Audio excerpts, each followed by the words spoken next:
तर चला मंडळी, तर चला बघूया आज संध्याकाळच्या जेवणात काय बनवलेलं आहे. आज खूप छान मेनू बनवलेला आहे आमच्या इथे, जे की माझ्या वहिनीचं खूप फेवरेट आहे. तर चला आज काय बनवलेलं आहे ते तुम्हाला मी दाखवते. तर मस्तपैकी वांगे कट करून घेतलेले आहेत आणि त्याच्यात मेथीची भाजी टाकलेली आहे आणि अशी भाजी बनवल्यावर खूप टेस्टी लागते आणि आमच्या गावी नेहमीच आम्ही बनवतो.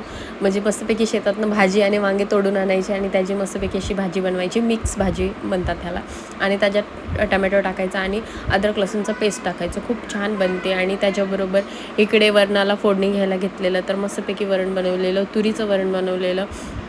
तर मस्तपैकी वरणाला फोडणी दिलेली आहे आणि त्याच्यात आम्हाला जेवढं म्हणजे वरण पाहिजे आहे तेवढं आम्ही त्याच्यात पाणी टाकलेलं आहे. तर खूप छान लागतं, म्हणजे त्या भाजीबरोबर वरण हे पाहिजेच असतं. म्हणजे वरण, भात आणि ज्वारीची भाकरी या चपाती खूप छान लागते भाजीबरोबर खायला. तर मस्तपैकी थोडासा व्हिडिओ घेतलेला आहे, कारण की मी आता थोडासा स्वयंपाकाचा व्हिडिओ पण दाखवणार आहे. आणि जेवणाचा व्हिडिओ तर मी तुम्हाला दाखवतेच, पण थोडं स्वयंपाकाचा व्हिडिओ मी थोडे व्हिडिओ घेत आहे त्याचे. तर या मंडळी तुम्ही पण खायला.